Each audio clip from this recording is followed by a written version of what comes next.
ગણપતિ બાપ્પા મોરિયા. મારા બધા જ યુટ્યુબ ફેમિલી મેમ્બરને મારા તરફથી ગણેશ ચતુર્થીની હાર્દિક શુભકામના. આ જુઓ, એકદમ માખણની જેમ મોઢામાં મૂકતા જ ઓગળી જાય તેવા ગણપતિ બાપાના પ્રિય ચૂરમા લાડુ. તો મેં આજે તમારી માટે લઈને આવી છું ગણપતિ સ્પેશિયલ એકદમ વિશેષ મંદિર સ્ટાઇલ મોઢામાં મૂકતા જ ઓગળી જાય તેવા ચૂરમાના લાડુ. સ્ટેપ બાય સ્ટેપ બતાવીશ. એ રીત બનાવશો તો તમારા પણ લાડુ કઠણ નહીં થાય, ના તૂટી જશે અને ના ખાંડની જરૂરત કે ના ચાસણી કરવાની ઝંઝટ. એકદમ ટેસ્ટી લાડુ ફટાફટ ઘરે જ બનાવીને આજે આપણે રેડી કરવાના છે. તો ફ્રેન્ડ્સ, તમને જો રેસીપી પસંદ આવે અને તમે હજુ સુધી ચેનલને સબસ્ક્રાઇબ ના કરી હોય તો કરી લેજો. લાઈક, કોમેન્ટ, શેર જરૂરથી કરજો. તો તેના માટે એક પહેલા મોટું વાસણ લઈ લઈશું અને તેની અંદર 1 વાટકીનું માપ લઈ લઈશું અને એ વાટકીથી જ આપણે 2 વાટકી ભરીને ઘઉંનો ઝીણો લોટ એડ કરવાનો છે. તેની સાથે આપણે સોજી એડ કરીશું. એ જ વાટકીના માપથી અડધી વાટકી સોજીથી લાડુનું જે ટેક્સચર છે એ દાણેદાર થાય છે. તેની સાથે એ જ વાટકીથી આપણે અડધી વાટકી અથવા તો 4 ચમચી જેટલો બેસન એડ કરવાનો છે. સૂજી અને બેસન એડ કર્યું છે એનું ટેક્સચર એકદમ દાણેદાર હોય છે, એટલે એવું લાગશે કે હલવાઈ જેવા બન્યા છે આ લાડવા, એટલે તે એડ કરવાનું. હવે બધી જ જે લોટ એડ કર્યો છે તેને એકદમ સારી રીતે આપણે મિક્સ કરી લેવાનો છે. જે મેં માપ બતાવ્યું છે એ જ રીતથી બનાવશો તો તમારા પણ લાડવા પહેલી જ વારમાં પરફેક્ટ બનશે. હવે થોડું મીઠું એડ કરવાનું છે. મીઠું એડ કરવાથી લાડુની જે મીઠાશ છે તે વધે છે, પણ તમે મીઠું એડ કરવા ના માંગતા હોય તો સ્કીપ પણ કરી શકો છો. હવે એ છે કે લાડવા કઠણ ના બને અને મસ્ત નરમ બને તો તેના માટે મોણ ખૂબ જ જરૂરી છે. તો મેં અહીંયા 4 ચમચી ભરીને અથવા 1 વાટકી ઘી અથવા તો તમે તેલ બંનેમાંથી કોઈ પણ વસ્તુ એડ કરી શકો છો. અને મોણ ખૂબ જ જરૂરી છે, તો એકદમ સરસ મોણ એડ કરવાનું છે. જ્યાં સુધી તમે હાથેથી મુઠ્ઠી વાળો અને મુઠ્ઠી ના વળે એટલું મોણ એડ કરવાનું છે, તો જ તમારા લાડવા એકદમ નરમ બનશે, મોઢામાં મૂકતા જ ઓગળી જાય તેવા લાડવા બનશે. એટલા માટે આ રીતનું મોણ હોવું ખૂબ જ જરૂરી છે. પણ જો તમારો લોટ છૂટો પડે તો થોડું ઘી અથવા તો તેલ તમે જે પણ એડ કર્યું હોય એ થોડું વધારે એડ કરી દેવાનું, જ્યાં સુધી આ રીતની મુઠ્ઠી ના વળે ત્યાં સુધી. હવે થોડું પાણી એડ કરવાનું છે અને લોટ બાંધવાનો છે. તો લોટ એકદમ ટાઈટ બાંધવાનો છે. જો લોટ ઢીલો થઈ જશે તો જે મિક્સ છે એ તેલ પીશે, એટલે લોટ એકદમ ટાઈટ બાંધવો ખૂબ જ જરૂરી છે. એટલે થોડું પાણી એડ કરવાનું અને એકદમ ટાઈટ આપણે લોટ બાંધીને રેડી કરવાનો છે. તો એ ખાસ ધ્યાન રાખવું કે લોટ બિલકુલ ઢીલો ના પડી જાય અને એકદમ ટાઈટ લોટ બાંધાય. એટલા માટે આરામથી થોડું પાણી એડ કરતા જવું અને એકદમ સરસ ટાઈટ ડો બનાવીને આપણે રેડી કરી લેવાનો છે. તો અહીંયા મેં એકદમ ટાઈટ ડો બનાવીને રેડી કરી લીધો છે. તો ડો રેડી થઈ ગયો છે અને હવે તેમાંથી આપણે થોડું પોષણ લઈશું અને કરીશું દાદી નાની વાળું કામ. અહીંયા તમારે મુઠિયા બનાવીને રેડી કરી લેવાના છે. ટ્રેડિશનલી મુઠિયા બનાવીને જ લાડવા બનાવવામાં આવે છે, પણ જો તમે ઓછા તેલ ઘીમાં બનાવવા માંગતા હો તો આ જ લોટના તમે મોટા પરાઠા બનાવી શકો છો અને થોડું ઓછું ઘી અથવા તો તેલ એડ કરીને તમે તેને શેકી શકો છો અને પછી તેમાંથી પણ તમે લાડવા બનાવી શકો છો. આ રીતે મુઠિયા બનાવવાથી ઉપરની જે જાડી લેયર હોય છે તે ક્રિસ્પી મેન્ટેન કરે છે અને અંદર એકદમ સારી રીતે કૂક પણ થઈ જાય છે. અને જો તમે પાતળા મુઠિયા બનાવશો તો એકદમ જલ્દી કૂક થઈ જશે અને એટલું ક્રિસ્પી અને દાણેદાર નહીં થાય. તો મેં અહીંયા બધા જ મુઠિયા બનાવીને રેડી કરી લીધા છે. હવે કઢાઈમાં તેલ, ઘી તમને જે પસંદ હોય તે લેવાનું છે અને આ મુઠિયાને મીડિયમ ગેસ પર એકદમ સરસ ફ્રાય કરવાના છે. જેટલા આરામથી ફ્રાય થશે એટલા જ દાણેદાર આ લાડવા બનશે. મોંમાં મૂકતા જ ઓગળી જાય તેવા આ લાડવા બનાવવા માટે એકદમ સારી રીતે મીડિયમ ગેસ પર જ આપણે આ મુઠિયાને ફ્રાય કરવાના છે. ઉલટ પુલટ કરીને બંને સાઈડથી એકદમ સારી રીતે ફ્રાય કરી લેવાના છે. જો ફ્રેન્ડ્સ તમે ઉતાવળ કરી લેશો ને તો ઉપરથી તો લાલ થઈ જશે પણ અંદરથી કાચા રહી જશે. અને જો એકદમ ઓછા ગેસ રાખીને તમે ફ્રાય કરશો, એકદમ લો ગેસ પર તમે ફ્રાય કરશો ને ફ્રેન્ડ્સ, તો મુઠિયા તેલ પી જશે અને પ્રોપર જે લાડવાનો શેપ છે એ રીતના લાડવા નહીં બને.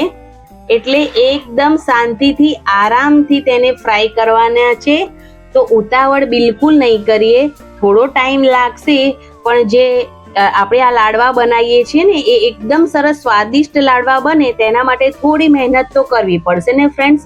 અને વિડીયો થોડો લાંબો થાય છે કેમ કે હું તમને પ્રોપર રીતથી આ વિડીયો લાડવા બનાવતા શીખવાડી રહી છું એટલા માટે.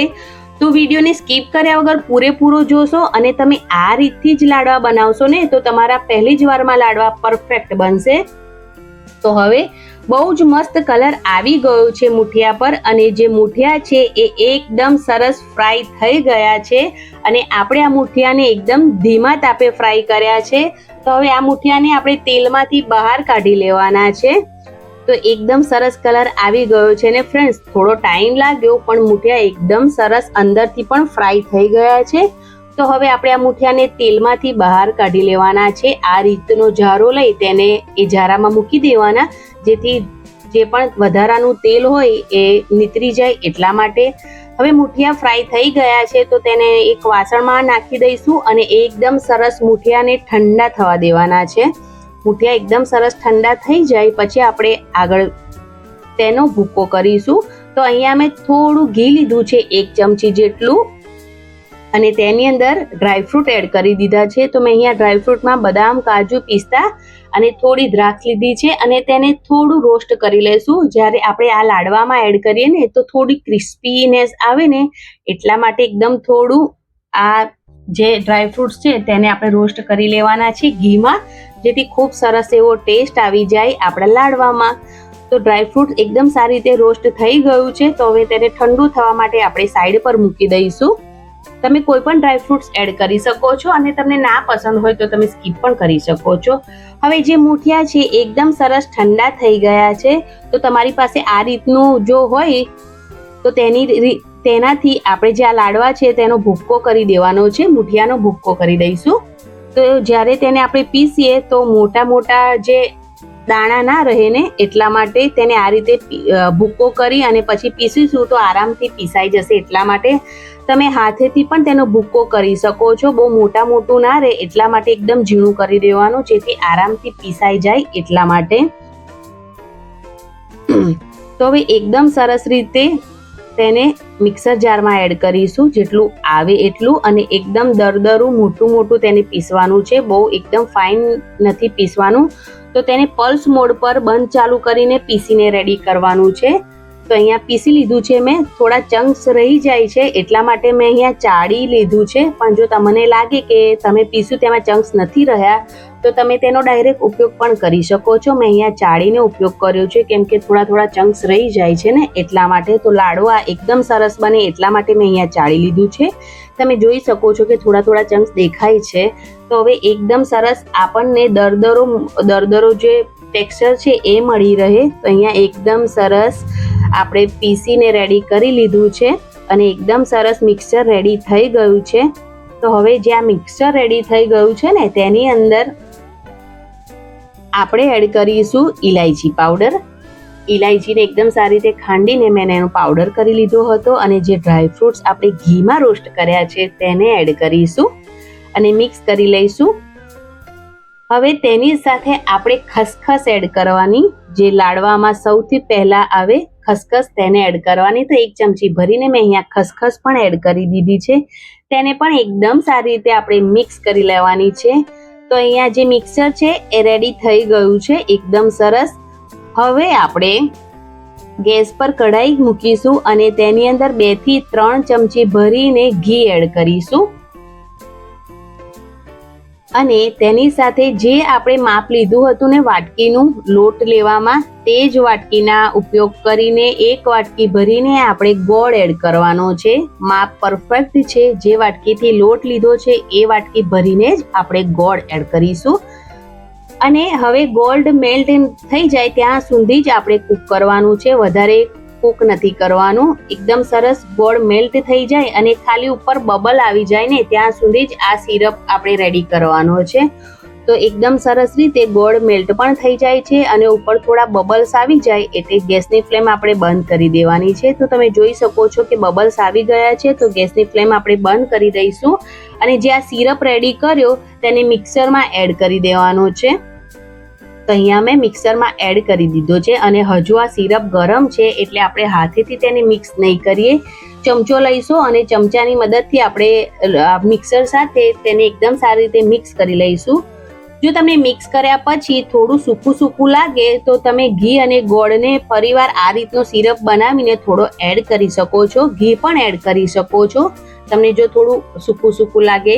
બાકી આ જે મેં માપ બતાવ્યું છે એ પરફેક્ટ જ છે, પણ તો બી લોટના લીધે થોડું આગળ પાછળ થઈ શકે છે, એટલા માટે જો સૂકું લાગે તો થોડો આ રીતનો સિરપ બનાવી અને ફરીવાર તમે તેને મિક્સ કરી શકો છો. તો પહેલા ચમચાના મદદથી આપણે મિક્સ કરી લેવાનો છે જ્યાં સુધી આ જે મિક્સર છે એ ગરમ છે ત્યાં સુધી. અને ચમચાથી મિક્સ કર્યા પછી જ્યારે થોડું ઠંડુ થાય એટલે હાથેથી ફરી એકવાર આપણે તેને મિક્સ કરી લઈશું અને તેમાંથી આપણે લાડુ બનાવીને રેડી કરી લેવાના છે ફ્રેન્ડ્સ. તો આરામથી લાડુ બનીને રેડી થઈ જાય છે, વધારે ટાઈમ પણ નથી લાગતો અને આ એકદમ ટ્રેડિશનલ રીતે આજે આપણે લાડુની રેસીપી જોઈશે ફ્રેન્ડ્સ. તો છે ને એકદમ ટેસ્ટી. તો જોઈ લો તૈયાર છે એકદમ સ્વાદિષ્ટ લાડવા, હેલ્ધી ટેસ્ટી પોતાના હાથથી જ બનાવેલા શુદ્ધ લાડવા આવી રીતે બનાવશો તો ગણપતિ બાપ્પા પણ ખુશ થઈ જશે. બહુ જ સ્વાદિષ્ટ બને છે અને આ રીતે બનાવીને તમે મહિના સુધી આ લાડવાને સ્ટોર પણ કરી શકો છો. બિલકુલ ખરાબ નથી થતા, પણ મારી ગેરંટી છે કે આ લાડવા તમે બનાવશો તો બચશે જ નહીં. ગણપતિ બાપ્પાના પ્રિય તો આ લાડવા છે જ, પણ જો તમે એકવાર આ લાડવા બનાવી લીધા તો ઘરમાં બધાના પ્રિય પણ થઈ જશે. જ્યારે આવા લાડવા ગણપતિ બાપ્પાને પ્રસાદમાં ધરાવશો તો ગણપતિ બાપ્પા પણ ખુશ થઈ જશે.